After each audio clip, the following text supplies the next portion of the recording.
চায় না। অতএব নির্বাচন হবে না। জাতীয় সংসদ নির্বাচন যেটা মাননীয় প্রধানমন্ত্রী সদস্য করেছেন সেভাবে নির্বাচন হবে ইনশাআল্লাহ।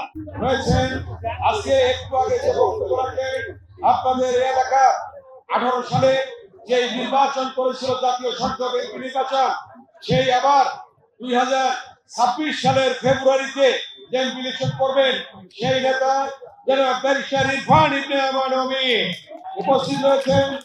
এই তেতুলতলা ইউনিয়নের এক সময়ের চেয়ারম্যান, এই সাভার উপজেলা বিএনপির এক সময়ের সভাপতি, জনপ্রিয় নেতা জনাব আলহাজ জামাল উদ্দিন সরকার উপস্থিত রয়েছেন আমাদের মাঝে। এই সাভার উপজেলা বিএনপির সংগ্রামী সাবেক সাধারণ সম্পাদক এবং এই সাভার উপজেলার সাবেক নির্বাচিত উপজেলা চেয়ারম্যান এবং আমিনবাজার ইউনিয়নের অনেকবার ইউনিয়ন পরিষদ চেয়ারম্যান জনাব আলহাজ কবিরউদ্দিন সাহেব সহ উপস্থিত তেতুলতলা ইউনিয়ন বিএনপির সাধারণ সম্পাদক জনাব আব্দুল আজিজ সহ অন্যান্য সকল নেতৃবৃন্দ এবং আমাদের ঢাকা জেলার নেতা জনাব কৃষক শ্রমিক দলের সভাপতি জনাব দিল ইসলাম সাহেব সহ অন্যান্য নেতৃবৃন্দ, ভাইয়েরা, মা বোনেরা, প্রিয় সাংবাদিক বন্ধুরা, আসসালামু আলাইকুম। আজকে খেলা শুরু হবে। এমনি আসার সময় এত গণজমায়েত ছিল রাস্তার মধ্যে, আসতে আমাদের বিলম্ব হয়েছে। হাজার হাজার মানুষ রাস্তার মধ্যে ছিল, যার জন্য বিলম্ব হয়েছে, এই জন্য আমরা দুঃখিত। এখন খেলা শুরু হবে।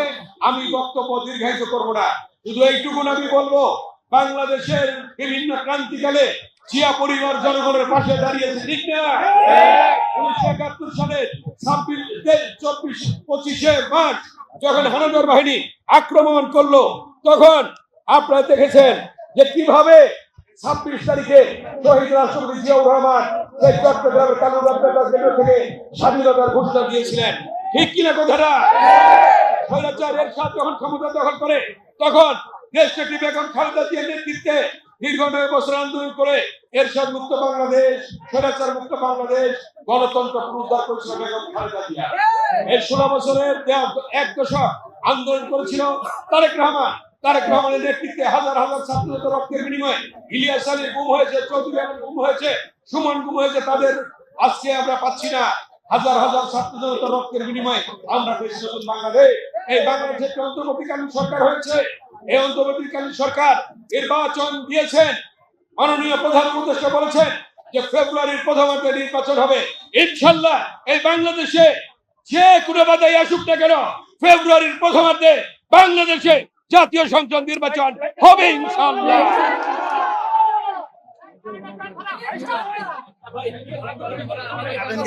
অতএব ভাইরা, আজকে এই জাতীয় সংসদ নির্বাচন আগামী 26 সালের ফেব্রুয়ারির প্রথমার্ধে বাংলাদেশে জাতীয় সংসদ নির্বাচন হবে। সেই নির্বাচনে আল্লাহর রহমতে দেশটি বেগম খালেদা জিয়া দল, তারেক রহমানের দল বাংলাদেশে ক্ষমতায় আসবে ইনশাআল্লাহ। এই কথা বলে আজকে এই তেতুলতলা ইউনিয়ন এবং আরো যারা আছেন অন্যান্য ইউনিয়নের সম্মানিত নেতৃবৃন্দ সবাই মিলে আগামী ফেব্রুয়ারি প্রথমার্ধে নির্বাচন, সেই নির্বাচনে ব্যারিস্টার ইরফান ইবনে আমান অমিকে ধানের শীষে ভোট দিয়ে আপনারা নির্বাচিত করবেন, এই প্রত্যয় ব্যক্ত করে সকলকে ধন্যবাদ জানিয়ে আমার বক্তব্য শেষ করছি। এখন খেলা শুরু হবে। ধন্যবাদ সকলকে, ধন্যবাদ। ইনশাআল্লাহ বিএনপি আল্লাহর রহমতে আগামী 26 সালে ফেব্রুয়ারি প্রথমার্ধে ইনশাআল্লাহ ক্ষমতায় আসবে ইনশাআল্লাহ। সংযোগ সেতু, এই সেতুটি করে দেওয়ার জন্য ইনশাআল্লাহ এই কর্ণবাস সেতু হবে ইনশাআল্লাহ আল্লাহর রহমতে। আরিচা মহাসড়ক হতে নদীর পার ঘেঁষে হারাননগর পর্যন্ত ডায়াবেটিস রোগীদের নিরাপদে চলাচলের জন্য এই রাস্তাটি করে দিতে হবে এবং করবো ইনশাআল্লাহ। এই রাস্তাটি এই চালামি করবে। শাওনের বাড়ি হইতে আরিচা মহাসড়ক 750 ফিট রাস্তা করে দেওয়া হবে ইনশাআল্লাহ।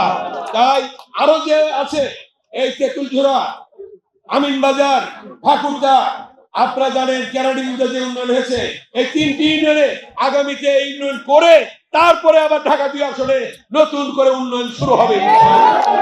ধন্যবাদ। আল্লাহ হাফেজ। বাংলাদেশ জিন্দাবাদ, খালেদা জিয়া জিন্দাবাদ, শহীদ ভরত, দেশ তারেক রহমান জিন্দাবাদ, আরামাত রহমান কোকো অমর হোক। ধন্যবাদ।